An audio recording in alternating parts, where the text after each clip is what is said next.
Karthigai Deepam serial இன்னைக்கான எபிசோடில் என்ன நடக்க போகுதுன்னு பார்க்கலாம் வாங்க. அதுக்கு முன்னாடி என்னுடைய சேனலை நீங்கள் சப்ஸ்கிரைப் பண்ணலைன்னா சப்ஸ்கிரைப் பண்ணிக்கோங்க. பக்கத்தில் இருக்கிற பெல் பட்டனையும் ப்ரெஸ் பண்ணிக்கோங்க.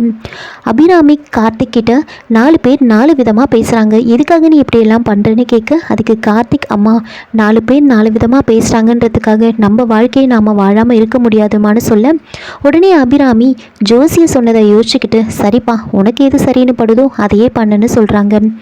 கார்த்திக் நேராக தீபா கிட்ட போய் பேசுகிறாங்க. தீபா சார் எதுக்காக சார் என்னால் உங்களுக்கு இவ்வளோ கஷ்டம்? இப்போ பாருங்கள், உங்களுக்கும் அத்தைக்குமே மனஸ்தாபம் வந்துடுச்சு.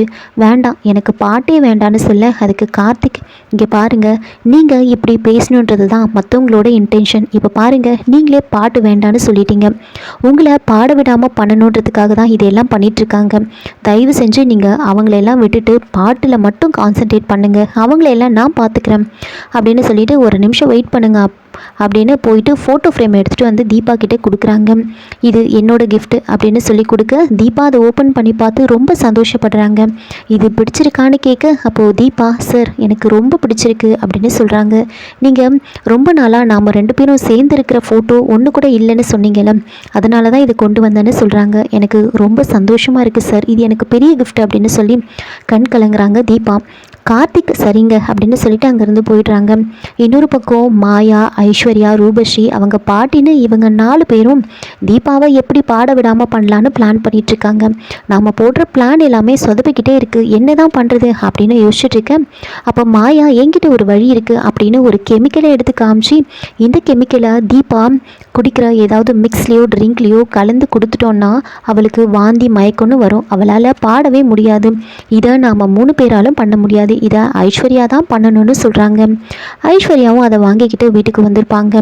மறுநாள் காலையில் தீபா ரெடி ஆகிட்டு சாமி கும்பிடுறாங்க.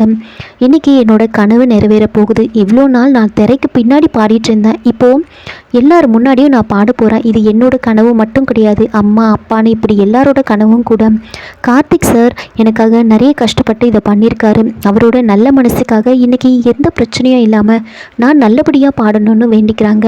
அதுக்கப்புறமா தீபா ரெடி ஆகிட்டு இருப்பாங்க. அப்போ கார்த்திக் அங்கே போகிறாங்க. இந்த சாரீ நல்லா இருக்கான்னு கேட்க, அப்போ கார்த்திக் நல்லாவும் இருக்குது அழகாகவும் இருக்குன்னு சொல்கிறாங்க. அதை கேட்டு தீபா ரொம்ப சந்தோஷப்படுறாங்க. இன்னொரு பக்கம் மீனாட்சி தீபாக்காக பால் எடுத்துகிட்டு போகலான்னு ரெடி பண்ணிகிட்ருக்காங்க. அப்போ பாலில் மிளகுத்தூள் போட்டால் குரலும் பிசுறு தட்டாமல் வரும் அப்படின்னு மிளகுத்தூளை அதில் போட்டுட்ருப்பாங்க. ஐஸ்வர்யாவோட அம்மா இதையெல்லாம் பார்த்துட்ருக்காங்க. ஐஸ்வர்யா சொன்ன மாதிரி இப்போவே அந்த கெமிக்கலை இதில் கலந்துடணும் அப்படின்னு யோசிச்சுட்ருக்காங்க.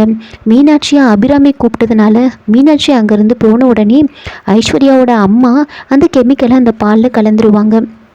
அதுக்கப்புறமா மீனாட்சி அந்த பாலை எடுத்துக்கிட்டு தீபா கிட்டே எடுத்துகிட்டு போகிறாங்க. அப்போது கார்த்திக் ரூமை விட்டு வெளியில் பேசிகிட்ருப்பாங்க. மீனாட்சி அந்த பாலை தீபா கிட்ட கொடுக்குறாங்களான்னு பார்க்கறதுக்காக ஐஸ்வர்யாவோட அம்மா பின்னாடியே வந்துட்டுருக்காங்க. அப்போது கார்த்திக் அங்கே நின்றுட்டு இருந்ததுனால அவங்க ஓரமாக நின்றுட்டுருப்பாங்க. மீனாட்சி எடுத்துகிட்டு போய் பாலில் மிளகுத்தூள் போட்டு எடுத்துகிட்டு வந்திருக்கேன் குடின்னு சொல்ல, தீபா அதை எடுத்து குடிக்கலான்னு போகும்போது கரெக்டாக தீபாவோட அப்பா கால் பண்ணுறாங்க. அவங்க அப்பா கிட்ட பேசி முடித்ததுக்கப்புறமா அந்த பாலை எடுத்து குடிக்கலான்னு போகும்போது திரும்பவும் கார்த்திக் உள்ளே தீபான்னு கூப்பிடுறாங்க. அதோட இந்த எபிசோடை முடிச்சிருக்காங்க. என்னோட ரிவ்யூ பிடிச்சிருந்தால் லைக் பண்ணுங்கள், மறக்காமல் சப்ஸ்கிரைப் பண்ணுங்கள். தேங்க்யூ.